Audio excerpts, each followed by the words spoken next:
श्री सीताराम। आज के सत्र में आप सभी का हार्दिक अभिनंदन।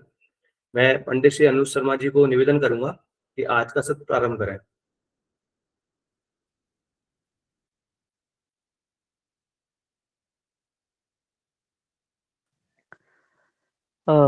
श्री गुरुभ्यो नमः। व्याख्यामुद्रां करशिरसजैः पुस्तकं शङ्खचक्रे बिभ्रद्भिन्नस्फटिकरुचिरे पुण्डरीके निषण्णः अम्लानश्रीः अमृतविशदैः अंशुविप्लावयन्माम् आविर्भूयादनघमहिमा मानसे वागधीशः। नमोऽस्तु रामाय सलक्ष्मणाय देव्यै च तस्यै जनकात्मजायै। नमोऽस्तु रुद्रेन्द्रियमानिलेभ्यो नमोऽस्तु चन्द्रार्कमरुद्गणेभ्यः। श्री गुरुभ्यो नमः। आप सभी का इस नूतन सत्र में हार्दिक स्वागत है। आज एक नवीन विषय के साथ हम सभी वैष्णव एकत्रित हुए हैं।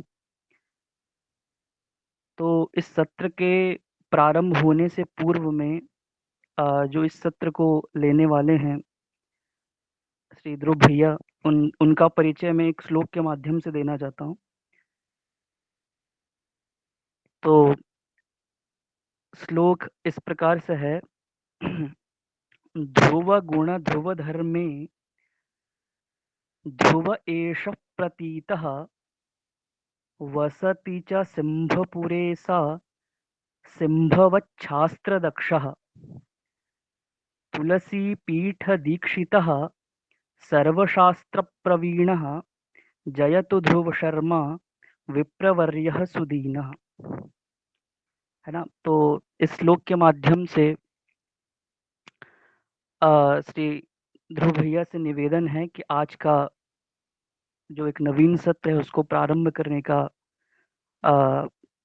आप कृपा करें। श्री सीताराम। प्रणाम। श्री सीताराम। आप सभी को मेरा सादर दंडवत प्रणाम। आशा है मेरी आवाज आप सबको आ रही होगी। तो मैं प्रारंभ में पहले अपने इष्टदेव प्रभु श्री सीताराम जी सदगुरुदेव भगवान अपने पूर्वाचार्यों का स्मरण करता हूँ। नीलपाथोज संकाश कांतये श्रुत शांतये रामाय पूर्ण कामाय जानकी जानये नमः। निस्सीम करुणा पूर्णा वात्सल्यैक महोदधि कांता श्रीराघवेन्द्रस्य सर्वदा पातु जानकी। मारुतिं वीरवज्रांगं भक्तरक्षणदीक्षितं हनुमन्तं सदा वन्दे राममन्त्रप्रचारकम्। रामानन्दमहं वन्दे वेदवेदान्तपारगं राममन्त्रप्रदातारं सर्वतोकोपकारकम्। श्रीसीतानाथसमारम्भां श्रीरामानन्दार्यमध्यमाम् अस्मदाचार्यपर्यन्तां वन्दे श्रीगुरुपरम्पराम्। शिष्यसन्तापहर्तारं दातारं भक्तिसम्पदां श्रीरामभद्राचार्याख्यं प्रणमामि जगद्गुरुं। वाञ्छाकल्पतरुभ्यश्च कृपासिन्धुभ्यैव च पतितानां पावनेभ्यो वैष्णवेभ्यो नमो नमः। आप सभी वैष्णव जनों को मेरा सादर दंडवत प्रणाम। विशेषकर गौरव जी और अनुज भैया को मेरा विशेष प्रणाम। आप लोगों के अनुग्रह से आज हम लोग एकत्रित हुए हैं। जैसा कि इस सत्र का नाम है और इस ग्रुप की जहाँ पे चर्चा होती है रामानंदी ई गुरुकुल, तो यहाँ पे हम लोग इस आधुनिक माध्यम से, इस मॉडर्न टेक्निक के माध्यम से अपने संप्रदाय के रहस्यों को जानने का प्रयास करते हैं। तो आज का जो विषय है वह विषय देखा जाए तो बहुत गहन विषय है। उस पे हमारे पूर्वाचार्यों ने बहुत कुछ लिखा है, बहुत कुछ कहा है। और श्री रामानंद संप्रदाय एक ऐसा संप्रदाय रहा है जहाँ पे ये कह सकते हैं कि ये सृष्टि के आरंभ से है और अब तक चला आ रहा है। तो आते जाते कुछ परंपराओं में कुछ कुछ चेंजेस हुए हैं। तो वो सबका ध्यान रखते हुए मैं मूल बात पे इस बात से आरंभ करना चाहूंगा विशेष रूप से श्री रामानंद संप्रदाय में दीक्षा का स्वरूप यानी कि पंच संस्कार, उसका स्वरूप क्या होता है, उसका महात्म क्या है, ये जानने से पूर्व हम लोग को ये भी जानना चाहिए, क्या श्री रामानंदाचार्य भगवान के पूर्व इस संप्रदाय का कोई स्वरूप था, क्या कोई इसका अस्तित्व था, ये कैसा रहा, ये भी जानने की अत्यंत आवश्यकता है। हम लोग श्लोक बोलते हैं मंगलाचरण में, सभी लोग जानते हैं। मैं आशा रखता हूं और मैं जहां तक समझ रहा हूं आज के इस सत्र में जो जो जुड़े हैं वो ज्यादातर रामानंद संप्रदाय में दीक्षित होंगे, हमारे गुरु भाई हैं सब लोग। तो ये श्लोक तो हम लोग ये मंगलाचरण हमेशा बोलते ही हैं, गुरु परंपरा का स्मरण करते हुए। श्री सीतानाथ समारंभाम श्री रामानंदार्य मध्यमाम अस्मदाचार्य पर्यंताम वंदे श्री गुरु परंपराम। कुछ लोग वंदे गुरु परम कहते हैं, लेकिन वंदे श्री गुरु परंपराम कहना ज्यादा हमको प्रिय है, क्योंकि श्री जी की गुरु परंपरा है। हमारे यहाँ चतुर्थ संप्रदाय है, उसमें श्री जी की परंपरा में रामानंद संप्रदाय आता है, जानकी जी की परंपरा है हम लोगों की।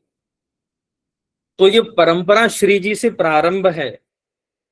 हमारे पूर्वाचार्य में अनंतानंदाचार्य भगवान ने जब श्री राम तारक मंत्र की परंपरा का व्याख्यान किया, उसमें उन्होंने कहा है कि श्री भगवान रामचंद्र जी ने ही साकेत लोक में भगवती श्री सीता जी को प्रथम श्री राम मंत्र प्रदान किया।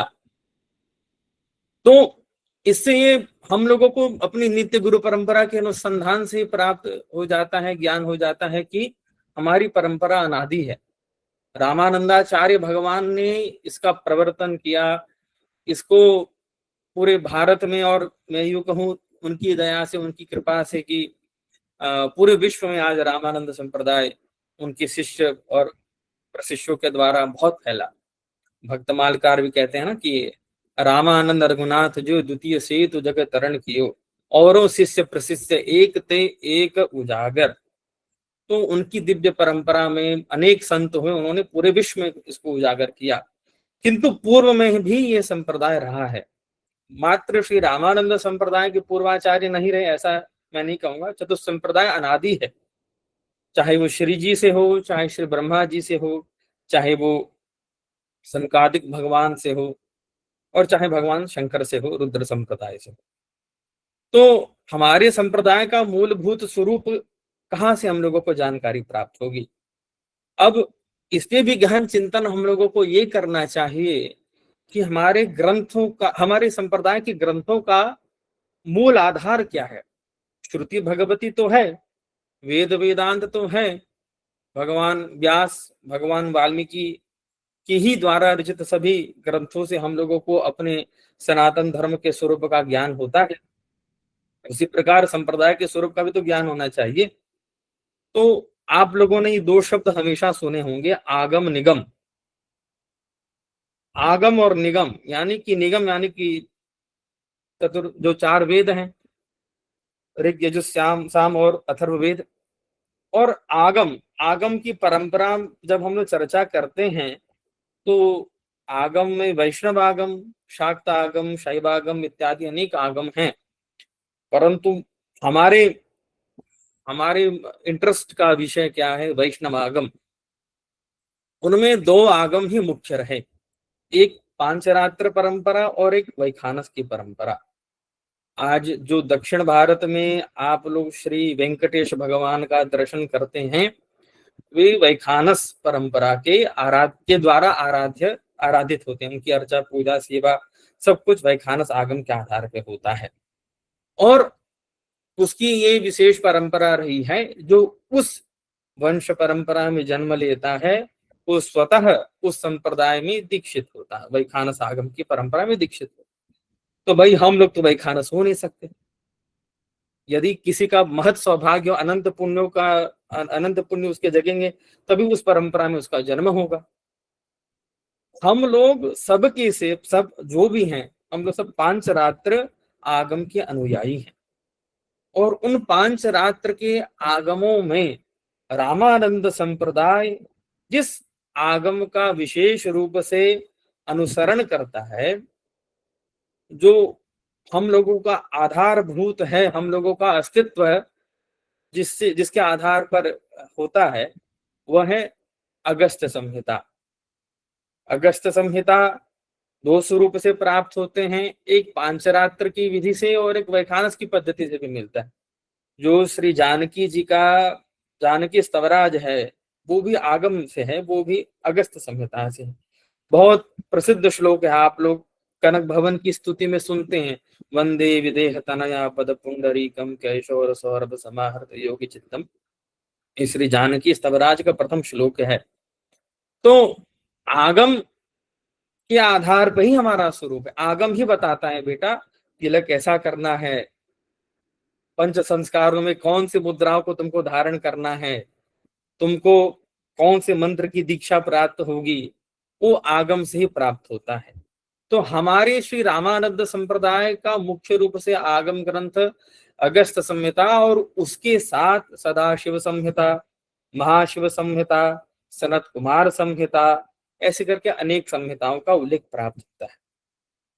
जैसे कि उदाहरण के रूप में दक्षिण भारत में श्री रामानुज संप्रदाय में मुख्य रूप से ईश्वर संहिता, जयाख्य संहिता, पद्म संहिता के आधार पर भगवान की उपासना होती है, दीक्षा पद्धति होती है, उनके यहाँ पंच संस्कार होते हैं।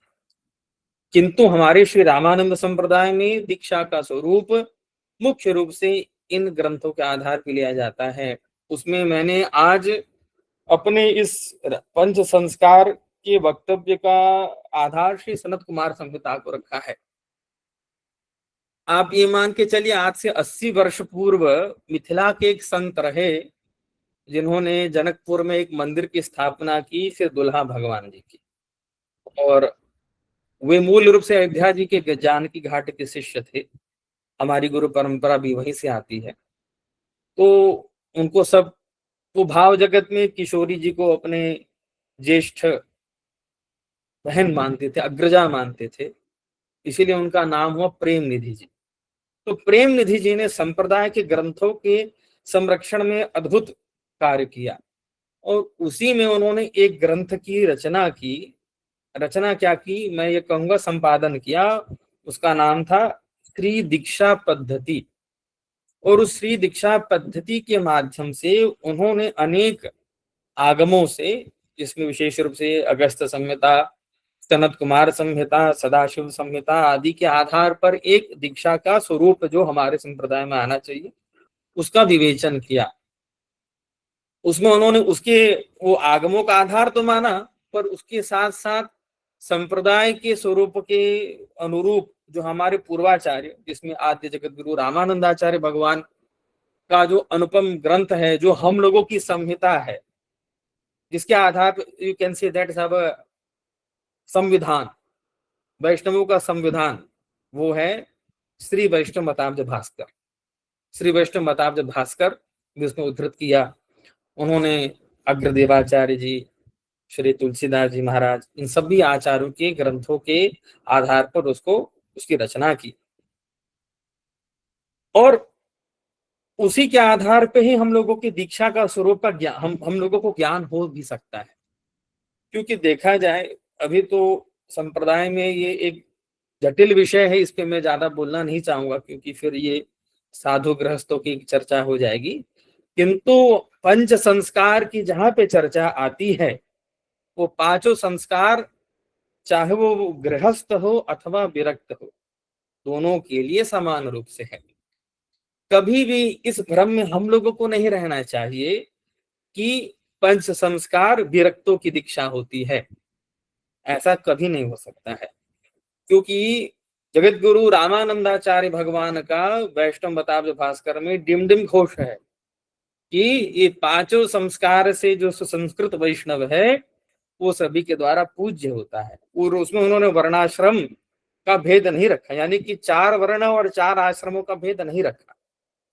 किंतु ये मान के चलिए कि चलते चलते संप्रदाय में कुछ आसानी के लिए, सरलता के लिए कुछ माइनर चेंजेस करते हुए हमारे आचार्य बहुत उदार हुए, दयालु हुए।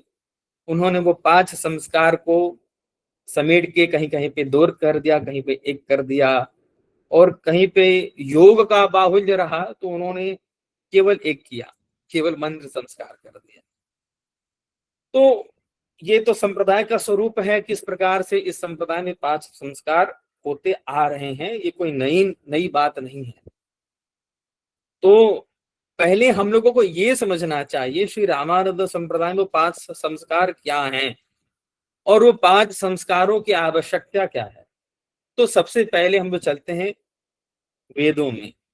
शुक्ल यजुर्वेद का मंत्र है कि व्रतेन दीक्षामाप्नोति दीक्षामाप्नोति दक्षिणाम दक्षिणा श्रद्धमाप्नोति श्रद्धया सत्यमाप्यते। व्रत धारण करने से मनुष्य दीक्षित होता है। किस व्रत को हम लोगों को धारण करना है?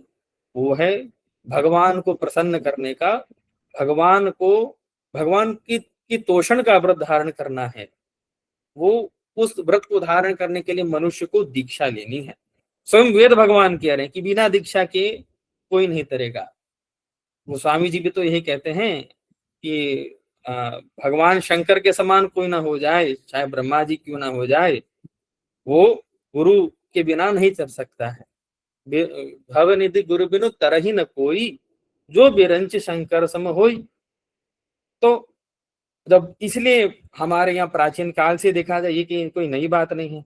जानकी जी ने हनुमान जी को दीक्षा दी, भागवत कथा हम लोग श्रवण करते हैं, नारद जी ने ध्रुव जी को दीक्षा दी 12 की। गर्भ में स्थित प्रहलाद जी की माता जी को, कयाधु जी को, जो माता जी के कोख में है अभी गर्भ में, उनको वहां भी दीक्षा मिल गई।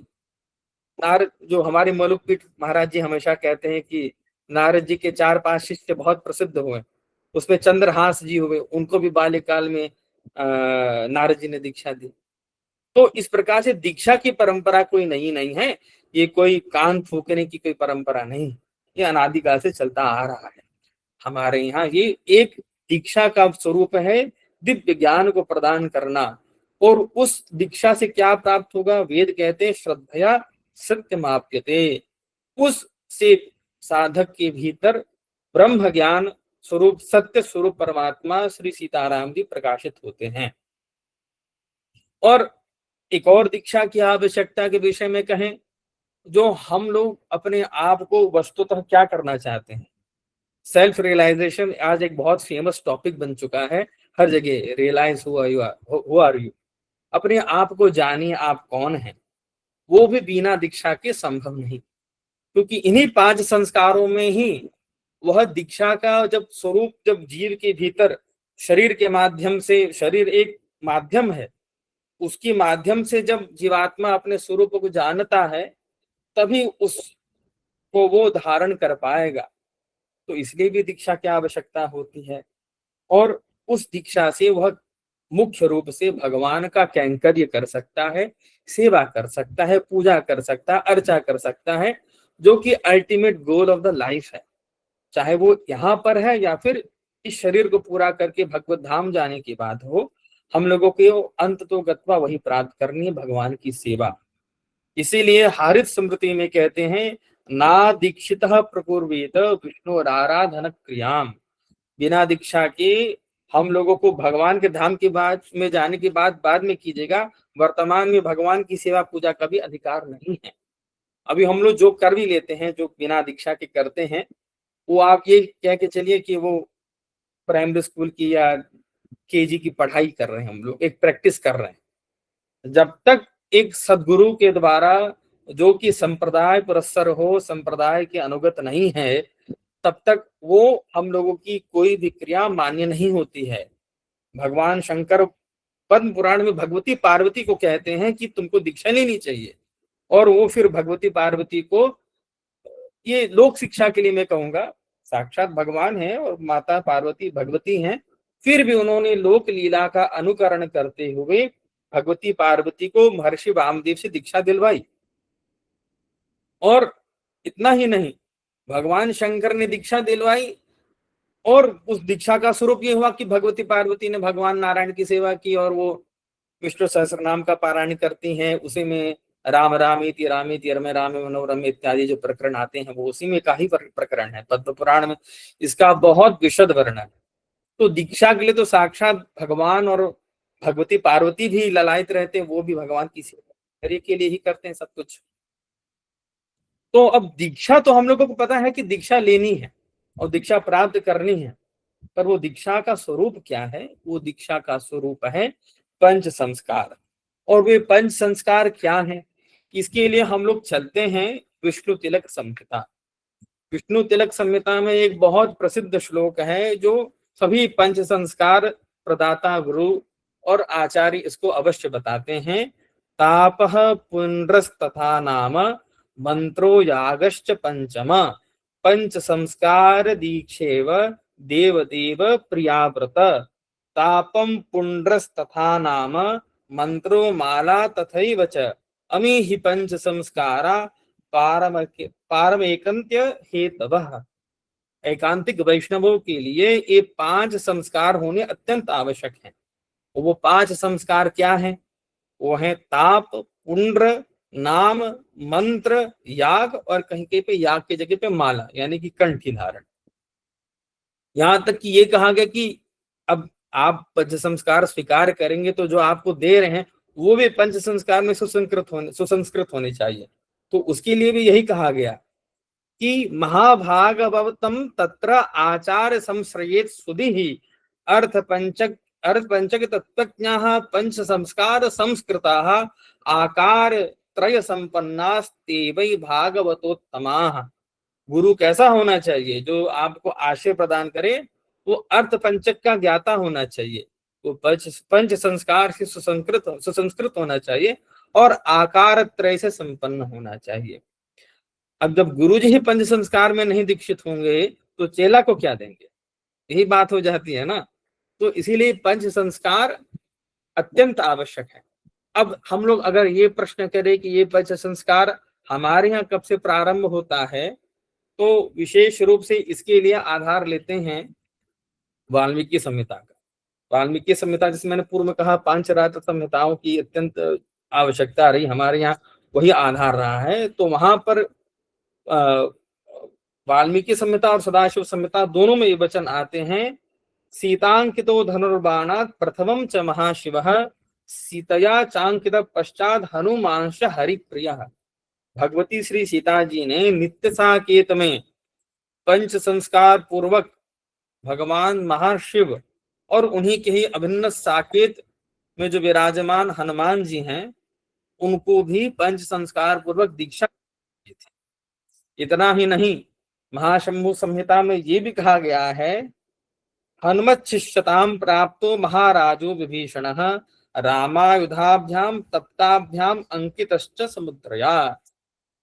कि विभीषण जी महाराज को भी हनुमान जी ने पंच संस्कार पूर्वक दीक्षा प्रदान की थी। अब हनुमान चालीसा का वो ग्रंथ यहाँ पे सुलझ जाएगा, तुम्हारो मंत्र विभीषण माना लंकेश्वर भय सब जगह जाना। शरणागति करने गए हैं भगवान श्री राम की विभीषण जी, तो उसके पूर्व उनको ये स्वरूप कौन बताया कि तुम कौन हो, तुम्हारा पंच संस्कार मैं करके तुमको बता देता। हनुमान जी ने यहीं पर ये इसका सूत्र यही है। अब निकालने के लिए हमारे रामायणी लोग तो बहुत अच्छे से इस पे चर्चा करते हैं कि तुम्हारो मंत्र विभीषण माना, उसमें क्या स्वरूप हो सकता है। किंतु जब दास वाल्मीकि संहिता और महाशंभु संहिता पढ़ रहा था तो उसको यही यहाँ पे लगा कि शरणागति का स्वरूप हनुमान जी ने यही बताया और यहीं पे उन्होंने विभीषण जी को पंच संस्कार पूर्वक वैष्णव बनाया और तभी वो राम जी के शरणागति के योग्य भी बन पाए। इस प्रकार से आप देखेंगे तो हमारे ग्रंथों में विशेष रूप से सभी आचार्यों ने इसकी पुष्टि की है कि पंच संस्कार होना चाहिए। अब कहीं कहीं पे ये बात होती है कि पंच संस्कार किसका होना चाहिए, तो पंच संस्कार के लिए वर्णाश्रम का भेद बिल्कुल नहीं है। विरक्तो वा गृहस्थो वा सकामो कामो एवच तापादिना विमुक्तः यत्पातके कोटि जन्मजयिः। बृहद ब्रह्म संहिता में ये चर्चा आती है कि चाहे वो सकाम हो, निष्काम हो, गृहस्थ हो, विरक्त हो, सबको तापादि यानी कि जो ताप, मुद्रा इत्यादि 5 संस्कार हैं, सबका उसमें अधिकार है। उसमें ये नहीं देखना है कि विरक्त है या गृहस्थ है। हाँ, उसमें विवेक वाल्मीकि संहिता में पूर्ण रूप से इसका और भी विवेचन होता है कि पंच संस्कार संयुक्तो दासांतम नाम चावहन विष्णु भक्तिम समायुक्तो विरक्तो वैष्णव स्मृतः। कि वैष्णव का स्वरूप क्या है, जो पंच संस्कार पूर्वक विष्णु भगवान की भक्ति करता है और विरक्त है। अब यहाँ पे विरक्त होता है कि जो वैराग्य को धारण करे, केवल लंगोटी लगाने से वैराग्य नहीं होगा, और वो ही वैरागी ऐसा उन्हीं उन्हीं को वैराग्य जीवन में धारण नहीं करना है। गृहस्थ परिवेश में रहते हुए भी हम लोगों को भी जनक आदि के समान वैराग्य धारण करना अत्यंत आवश्यक है। श्रीमद् भागवत महापुराण के महात्म्य हम लोग सभी सुनते हैं और समझते हैं कि भक्ति के दो पुत्र हैं, ज्ञान और वैराग्य। जब तक उनके पुत्रों का समादर नहीं करेंगे तो भक्ति कहाँ से आएगी जीवन में। तो यहाँ पर विरक्त का अर्थ यही लेना चाहिए कि वैराग्य युक्त वैष्णव को होना चाहिए और उसको भी पंच संस्कार पूर्वक दीक्षा प्राप्त करनी चाहिए। और भी कहा गया कि वो पंच संस्कार क्या होता है, तुलस्यामाल तिलकम धनुर्बाणांकितौ तौ भुजौ राम मंत्राभिनामाद्य संस्काराः राम सेवके। भगवान श्री राम के सेवक के ये 5 संस्कार अत्यंत आवश्यक हैं। तुलसी माला का धारण, तिलक का अंकन, तिलक धारण, धनुर्बाण का बाहुओं में अंकन होना चाहिए, राम मंत्र में दीक्षा होनी चाहिए, और नामाद्या उसका एक दासांत नाम भी होना चाहिए जो उसके शरणागति को पुष्ट करता है।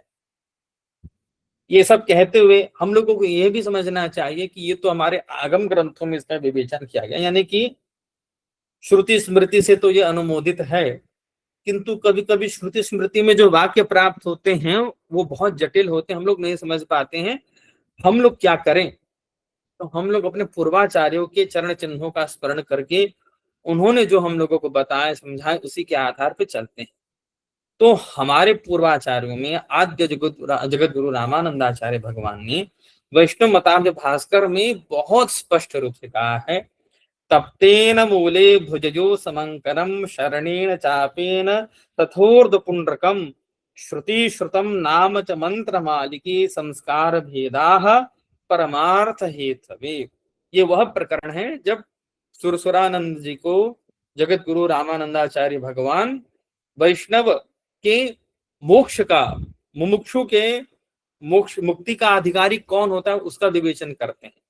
तो उसमें भगवान रामानंदाचार्य कहते हैं, हे सुरसुरानंद, श्रुति विहित तप तथा अग्नि से तपाए हुए धनुष एवं बाण से बाहु मूलों में सम्यक अंकन करना चाहिए, चिन्हित करना चाहिए, तथा श्रुति विहित ऊर्ध्व पुंड्र धारण करना चाहिए, श्रुति विहित भगवत संबंधी नामकरण होना चाहिए उसका, श्रुति विहित तारकादि मंत्र उसको प्रदान करने चाहिए, श्रुति विहित तुलसी माला कंठी धारण करनी चाहिए। परम तत्व की प्राप्ति के संस्कार के ये 5 संस्कार होते हैं। हम लोग, आप सामान्य रूप से ये समझिए, एक बहुत सामान्य दृष्टांत लेता हूं, हम लोगों को हमको भूख लगती है, मुझको अन्न पाना है, यानी कि चावल भात खानी है, उसको खाएंगे तो खाएंगे कैसे? धान उगा है, उसको सीधे मुंह में तो डाल के खा नहीं सकते हैं। इतनी भगवान ने हम लोग को क्षमता तो दी नहीं है कि हम लोग सीधे उसको खाएंगे और हम लोग को पच जाएगा। उधर पेट खराब, जैसी आराम गड़बड़, उसको भी हम लोगों को संस्कृत करना पड़ता है। कैसे? उसको धोते हैं, उसको साफ करते हैं, उसको अच्छे से जल से प्रक्षालित करके फिर उसको पकाते हैं, फिर वो तपता है, फिर अंत में वो पक करके बहुत सुंदर भात का रूप धारण करता है, उसको सुगंधी आती है उस समय, और तब वो भगवान को निवेदित होता है, फिर हम लोग उसको पाते हैं। जो जगन्नाथ जी का प्रसाद पाए हैं वो जानते ही होंगे कितना मधुर होता है वो प्रसाद। उसी प्रकार हम जीव, हम आत्मदृष्टि से सदा भगवान के हैं, इसमें कोई भी शंका नहीं, बिल्कुल ये तो निसंदेह है कि हम लोग भगवान के हैं। किंतु उस स्वरूप के जागरण को, उसको भगवान के योग्य बनाने के लिए ये 5 संस्कार बताए गए कि हम लोग भगवान के भोग्य बन सकें।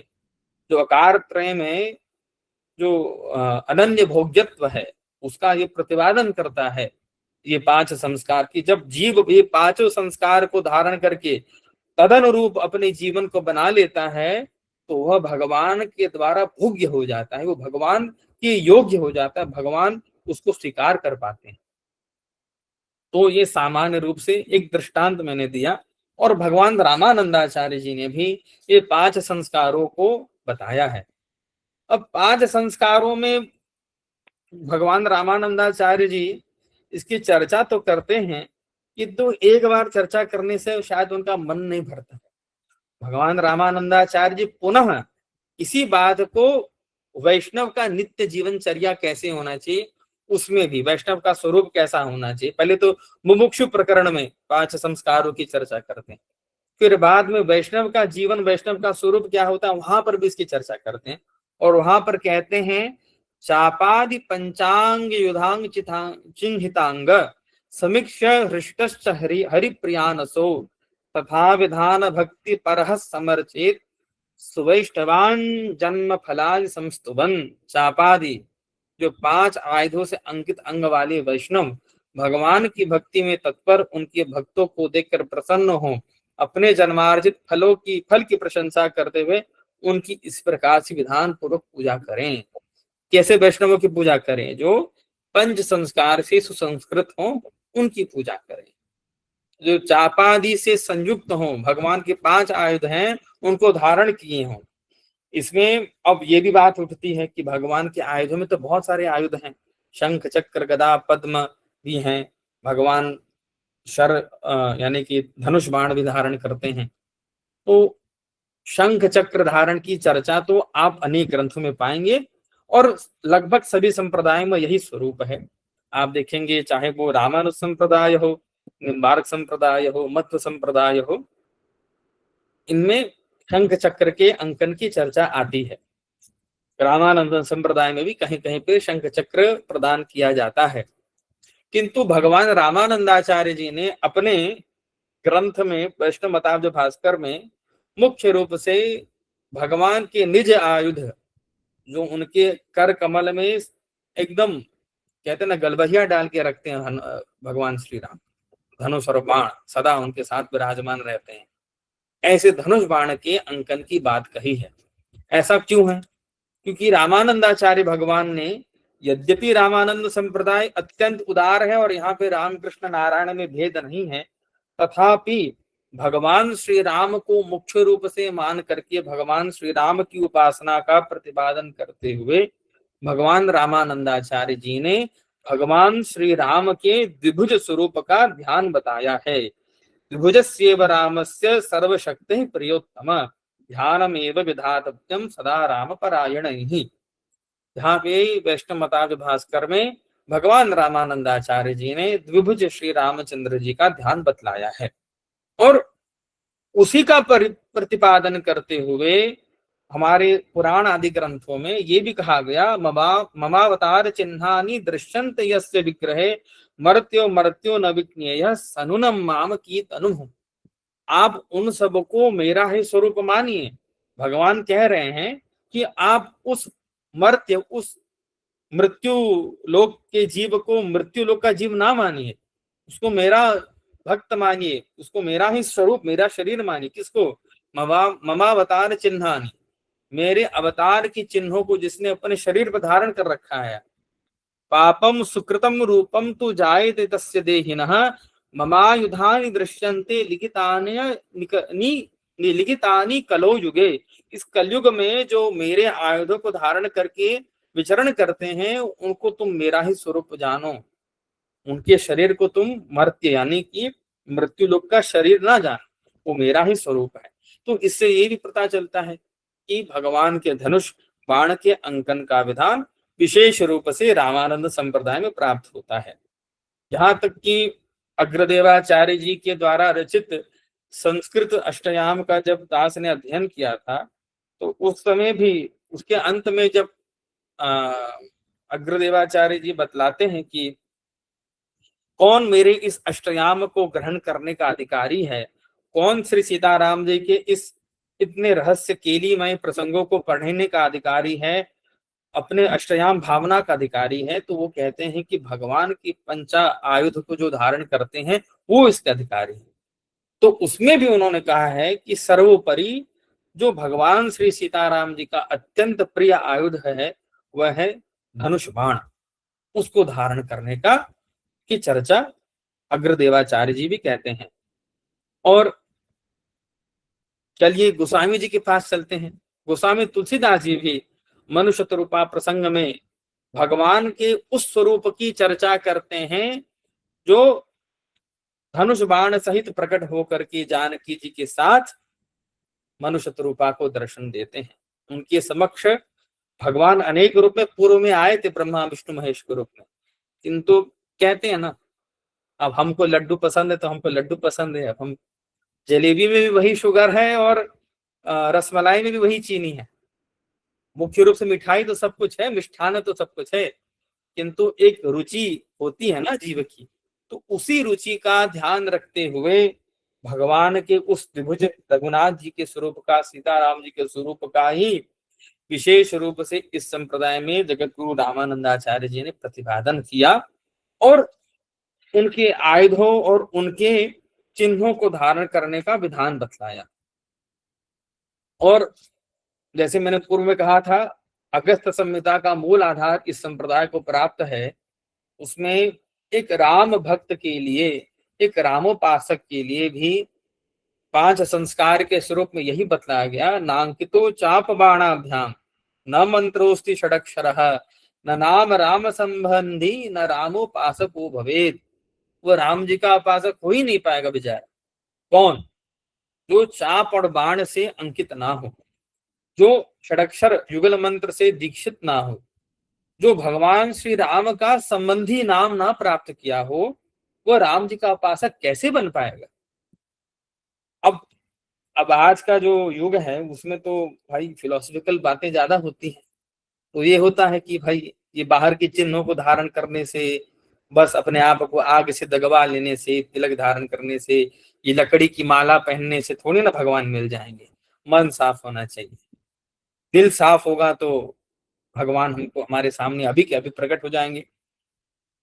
तो भाई इतना तो हम लोगों को, इतना तो हमारा सौभाग्य है नहीं कि इतना हम लोग इतने शुद्ध परिवेश में हों या उस पारमहंसी अवस्था को प्राप्त कर चुके हों कि, क्योंकि हम ये भी स्वरूप देखते हैं कि ऐसे भी अनेक संत हुए, हमारे ही पूर्वाचार्यों में ऐसे संत हुए जिन्होंने, जिनके शरीर से वो सब चिन्ह ही गायब, तिलक नहीं, कंठी नहीं, माला गिर गई, शरीर में कोई वस्त्र भी नहीं। ये नहीं कि मैं सनत कुमार की बात कर रहा हूँ, इस कलिकाल में भी, अभी के समय में भी ऐसे ऐसे संत हुए हैं जो इन चिन्हों से भी ऊपर उठ गए। उनको इन चिन्हों की आवश्यकता नहीं हुई, किंतु उनकी उस स्तर की बात हम लोग नहीं पहुंच पाए, तो वो हम लोग अपने ऊपर लागू नहीं कर सकते हैं।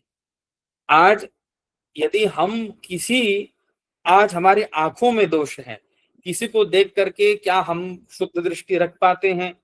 क्या हमारा भोजन शुद्ध है? क्या हम जो श्रवण करते हैं वो शुद्ध है? नहीं, बहुत कठिन है। मैं नहीं कहता हूं, आप, हो सकता है आप लोगों में कोई वैष्णव हो जो सभी प्रकार से शुद्ध हो, किंतु हमारे जीवन में वो शुद्धता तो है नहीं कि हम लोग इन सबसे ऊपर उठ सके।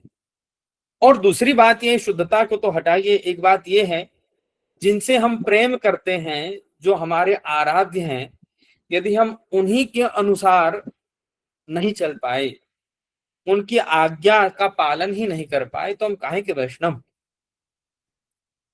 मम प्रियतम मम सेवक सोई मम अनुशासन माने जोई। वही मेरा प्रियतम है, वही मेरा सेवक है जो मेरे अनुशासन, मेरी मर्यादा का पालन करता है। तो भगवान ने स्वयं इन वैष्णव ग्रंथों में, आगमों में बहुत अच्छे से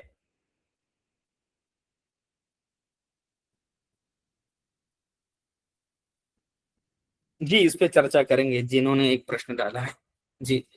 तो मम अनुशासन माने जो भगवान के आगे का पालन करेगा, जो इन हमारे वैष्णवाचार्य पूर्वाचार्यों ने जो कहा उसका पालन करेगा, वही इसका अधिकारी होता है। अन्यथा वो वैष्णव कैसे बनेगा वैष्णव? तो इन आयुधों को, इस स्वरूप को धारण करना, इन चिन्हों को धारण करना अत्यंत आवश्यक हो जाता है। ये नहीं कि आपको प्रूव करना है, किंतु आप अपने प्रियतम को तो दिखाना चाहते हैं कि हम आपसे प्रेम करते हैं, आप जिस स्वरूप से प्यार करते हैं हम उसको धारण करेंगे। आज के समय में हम लोग अपने प्रियजनों को उन्हीं के उनको रुझाने के लिए, उनकी प्रीति को प्राप्त करने के लिए भी हम लोग वो स्वरूप धारण कर लेते हैं। मीरा जी भी कहती है ना, बाला मैं बैरागिन होंगी, जहां भेषा हमारा साहिब रीजे सोही वेश धरूंगी। तो कैसा वेश धरूंगी? जो वैष्णव का स्वरूप वही धरूंगी ना। जो भगवान ने, गुरुजनों ने हम लोग को आज्ञा की है वही धारण करेंगे। तो जो आरती शर्मा जी ने यहाँ पे प्रश्न रखा है, मुझे धनुष बाण वाला समझ नहीं आया, मतलब क्या है उसका मैं समझ नहीं पा रही, तो वो आयुध क्या है उसको समझना चाहिए। तो उसके लिए हमारे एक गुरु हैं सीताराम दास जी ने, उन्होंने बहुत अद्भुत संकलन किया है। जैसे मैंने पूर्व कहा था, श्री दीक्षा पद्धति तो मेरे इस वक्तव्य का आधार है ही, उसके साथ मैंने अपने गुरु भाई श्री सीताराम दास जी के द्वारा एक बहुत सुंदर संकलन उन्होंने किया है, जिसमें उन्होंने चतुर्वेद के द्वारा प्रतिपादित धनुर्बाण अंकन का प्रमाण संग्रहित किया है। उसके साथ उन्होंने इतिहास और संहिता पुराणों के आधार पे भी इसका संकलन किया है। तो वेदों में भी इसकी बहुत चर्चा है, लेकिन सबसे प्रिय हमको जो लगा हम वो आपके साथ साझा करते हैं। अथर्ववेद की ये श्रुति कहती है, यो वै नित्यम धनुर्बाणांकितो भवति स पापमानं तरति स संसारं तरति स भगवताश्रितो भवति स भगवद रूपो भवित्यर्थ अथर्वणीयाः श्रुतिः।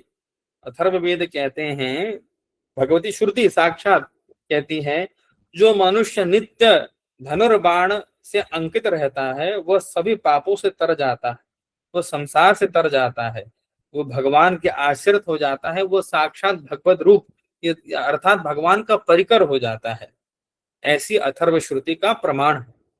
अब ये बात उठती है कि आपने देखा होगा कि ये मुद्राओं का जो अंकन हो रहा है, अब मैं प्रथम जो 5 संस्कार में प्रथम है, आज उसी की चर्चा करके अपनी वाणी को विश्राम दूंगा, वो है ताप, तप्त संस्कार, मुद्रा संस्कार, छाप। इसकी बड़ी चर्चा होती है, भक्तमान में भी तिलक दाम करके बहुत जगह पे इसकी चर्चा होती है, और मुद्रा धारण की बात होती है। तो उसमें अगस्त संहिता में 2 प्रकार के मुद्रा धारण की चर्चा आती है। तो मुद्रा धारण में गुरुदेव क्या करते हैं, गुरुदेव यज्ञ करते हैं। देखिए, जो आगमोक्त पद्धति से दीक्षा होती है वो बहुत विस्तृत होती है, उसमें तो साधक का अभिषेक तक किया जाता है। 1 दिन का उपवास होता है, उपवास के उपरांत बहुत सारी कलशों की स्थापना होती है, उसमें देवताओं का आवाहन होता है, भगवान की जो 24 कलाएं उनकी आवाहन की जाती हैं, उनसे साधक का अभिषेक होता है। फिर अत्यंत गुप्त रीति से मुद्रा इत्यादि धारण करा करके उसको दीक्षा मंत्र प्रदान किया जाता है। अब वर्तमान में इन सब का पालन अत्यंत कठिन है, तो उसी को ही सुख पर करके 5 संस्कार अनिवार्य जो है वो मुख्य रूप से कराए जाने चाहिए, जो कराए जाते भी थे और कई जगह में अभी भी कराए जाते हैं। तो उसमें मुद्रा अंकन के 2 स्वरूप बतलाए गए हैं, एक है तप्त मुद्रा धारण और एक है शीतल मुद्रा धारण। निम्बार्क संप्रदाय में आप लोगों ने देखा होगा, वो गोपी चंदन में शंख चक्र को डुबो करके उसको अंकित कर देते हैं गुरुदेव, शिष्य के बाहुओं पे धारण करा देते हैं। और रामानंद संप्रदाय में भी जो विशेष रूप से रसिक परंपरा में दीक्षित होते हैं, लक्ष्मण किला, हनुमान निवास और रसमोद कुंज इत्यादि में भी दीक्षा के समय वे लोग शीतल मुद्रा धारण कराते हैं। चित्रकूट के राम रज से जो पीले रंग का होता है, उसी में ही धनुष बाण को डुबो करके उससे साधक को अंकित कर दिया जाता है, शीतल मुद्रा धारण करा दी जाती है। इसका प्रमाण अगस्त संहिता में ही है। बाहो मूले धनुर्बाणे अंकितो राम किंकरः शीतले नाथ तप्तेन तस्य मुक्तिर्न संशयः। चाहे वो शीतल मुद्रा हो या फिर तप्त मुद्रा हो, बाहु मूल यानी कि अपने बाहु के मूल, द रूट, यहाँ जो मूल है वहां पे धनुष बाण का अंकन कराया जाता है। चाहे वो यज्ञ में आहुति करके फिर उस मुद्रा को जो अष्टधातु से भी निर्मित हो अथवा रजत से निर्मित हो उसको तप्त करके गुरुदेव धारण कराएं, अथवा राम रज में उसको डुबो करके, गोपी चंदन में डुबो करके शिष्य को धारण कराएं। ऐसे मुद्रा धारण करने वाला भगवान श्री राम का किंकर हो जाता है और उसकी मुक्ति यानी कि भगवत सेवा में कोई संशय नहीं रहता है। ऐसे व्यक्ति को प्रणाम करने का भी निर्देश देते हैं भगवान अगस्त्य। सुतीक्ष्ण जी को कहते हैं, वामे करे बाएं हाथ पे वामे करे धनु, बाएं हाथ पे धनुष को स्थापित करे, कुर्यात दक्षिणे बाण में वचा, दक्षिण यानी कि दाहिने हाथ, दाहिने मूल पे बाण का अंकन करे। ऐसे रामायुधांकितम दृष्ट्वा शिरसा प्रणमेत तुयः, ऐसे व्यक्ति को जो धनुष बाण से अंकित है उसको प्रणाम करना चाहिए। हाँ, ये भी कहा गया है कि शीतला छत गुण प्रोक्तम तप्तस्य परिधारणे, शीतल से अधिक श्रेष्ठ, शतगुणा अधिक महत्व तप्त मुद्रा के धारण की बात की गई है। किंतु फिर भी चाहे वो शीतल हो तप्त हो, दोनों मुद्राओं के धारण का विधान हमारे यहाँ प्राप्त होता है। ऐसे धनुष बाण से अंकित व्यक्ति का कैसा जीवन होता है? ऐसे व्यक्ति के लिए भगवान शिव कहते हैं अपने महाशिव संहिता में, मुनेस्मिन् भारते वर्षे चाप बाणांकिता नराः स्वपरम कुल साहस्रम तारयन्ति सुखेन वै। भारत वर्ष में, मुनेस्मिन् भारते वर्षे चाप बाणांकिता नराः, ऐसे जो चाप और बाण से जो अंकित, धनुष बाण से जो अंकित हैं, वह अपने सहस्रों कुल को तार देते हैं। येषां कुले तु एकोपि रामायुधयुतः सुधिः तेपि यान्ति परम लोके यत्र योग मखादिभिः।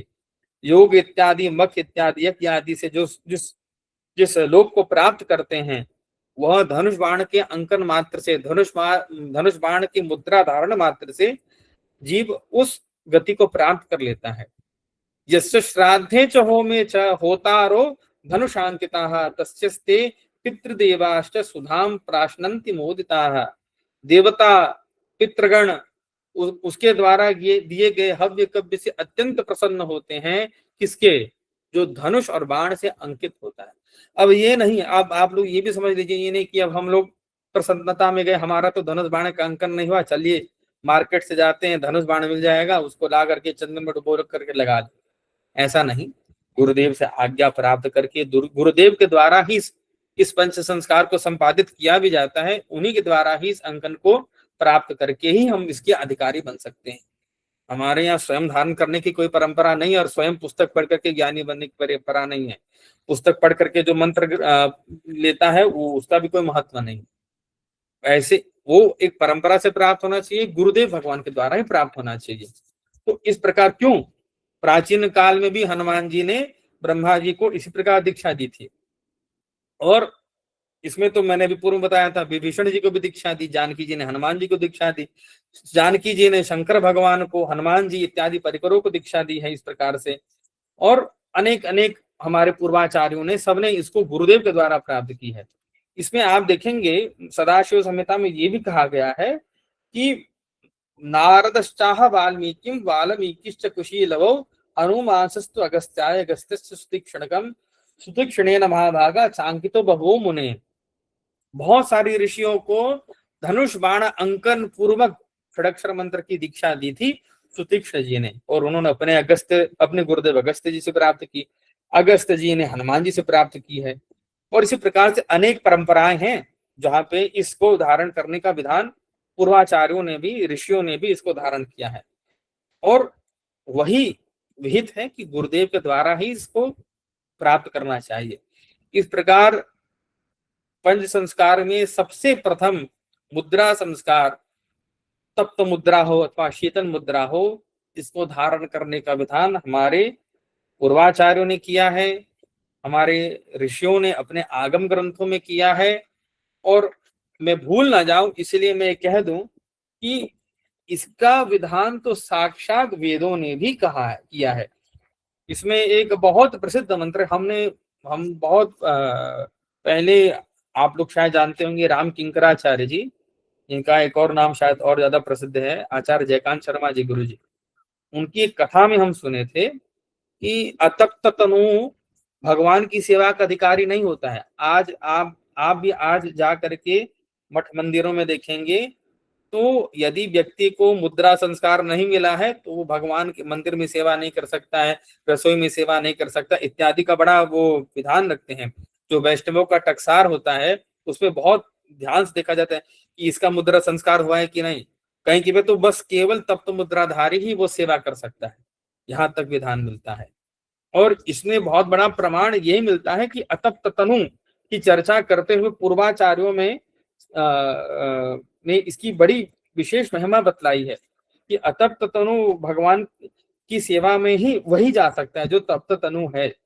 तो इसलिए सबसे प्रथम जो तप्त मुद्रा धारण अथवा शीतल मुद्रा धारण का विधान है वो हमारे पूर्वाचार्यों ने किया है। रामानंदाचार्य भगवान ने स्वयं अपने ग्रंथ वैष्णव मतार्थ भास्कर में इसका विधान किया है।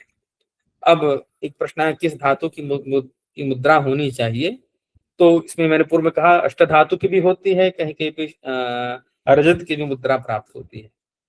तो ये भी है, नित्य धारण की भी विधि प्राप्त हो जाती है। जिनकी दीक्षा हो गई उनके लिए मैं कह रहा हूँ, जिनको मुद्रा प्राप्त भी है, बहुत से लोग नित्य मुद्रा धारण करते हैं। अब इसमें दिखेगा नहीं, हम तो नित्य मुद्रा धारण करते हैं भगवान की दया से। हम स्वामी अभिराम दास जी महाराज जी हैं, उनकी एक शिष्या है अपर्णा बहन जी, उन्होंने उनके द्वारा हम कई वैष्णवों को रजत में धनुष और बाण की मुद्रा प्राप्त हुई। और उनके यहाँ परंपरा से महाराज जी बड़े दयालु स्वभाव के, तो वो किसी को जल्दी तप्त मुद्रा देते नहीं, कहते हैं अरे बेचारा उसका हाथ जल जाएगा, तो वो दीक्षा के समय उसको शीतल मुद्रा धारण करा देते हैं और बाद में कहते हैं पुजारी जी से जा करके तप्त मुद्रा ले लेना, ऐसा कहते हैं।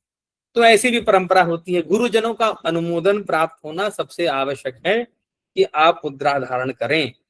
और सबसे बड़ी बात, नित्य सुंदर कांड का पारायण करते हैं हम लोग, बहुत से लोग करते हैं, और सुंदर कांड में क्या लिखा है ये तो आप लोग जानते ही हैं। हनुमान जी का मन कब प्रसन्न होता है लंका में जाकर के, रामायुध अंकित गृह शोभा बरन न जाई। जब धनुष बाण से अंकित उस घर को जैसे हनुमान जी ने देखा, हनुमान जी बोले जय सिया राम, हमारा काम बन गया, अत्यंत प्रसन्न हो गए कि बन गया, एक वैष्णव का घर दिख गया। इसी में मैं कहता हूं कि ग्रंथों में यहां तक वर्णन आता है कि केवल स्वयं मुद्रा धारण नहीं होता है, कई लोग विधान है। अब जो प्राचीन काल में लोग अपने घर में परिकर रखते थे, सेवक और पशु इत्यादि रखते थे, उन सबका भी अंकन कराते थे, सब कुछ का अंकन होता था, सब पे धनुष बाण शंख चक्र इत्यादि की मुद्रा धारण होती थी, तब जाकर के वो भगवान के योग्य हो सकता है। भगवान की सेवा के योग्य व्यक्ति तभी बन पाएगा जब वो पंच संस्कार से सुसज्जित होगा, सुसंस्कृत होगा। उसमें मुख्य रूप से आज हम लोगों ने प्रथम संस्कार धनुष बाण मुद्रा धारण करने की चर्चा की। आगे की चर्चा में कल एक दिन और का सत्र रहेगा, उसमें ऊर्ध्व पुंड्र संस्कार, माला संस्कार, नाम संस्कार और मंत्र, षडक्षर मंत्र आज की चर्चा करेंगे। और इन सब की चर्चा करते करते हमारे आचार्य जी का भी दर्शन हो गया। वर्तमान में रामानंद संप्रदाय में मुद्रा धारण अगर यदि किसी को करना है और विशेष रूप से उसका लाभ लेना है तो हमारे आचार्य जी इज द बेस्ट। आचार्य सत्यनारायण दास जी के दर्शन हुए थे अभी नवीन कुमार जी के चैनल के माध्यम से। तो मैं यहीं पे अपनी वाणी को विराम देता हूँ, और कुछ हमसे त्रुटि हुई हो, कुछ ज्यादा बोल दिया हो तो उसके लिए क्षमा प्रार्थना करते हैं। जय जय श्री सीताराम। श्री सीताराम भैया, खूब खूब आभार, खूब खूब धन्यवाद। सीताराम भैया, दंडवत प्रणाम। श्री सीताराम। श्री सीताराम भैया, धन्यवाद धन्यवाद प्रणाम भैया।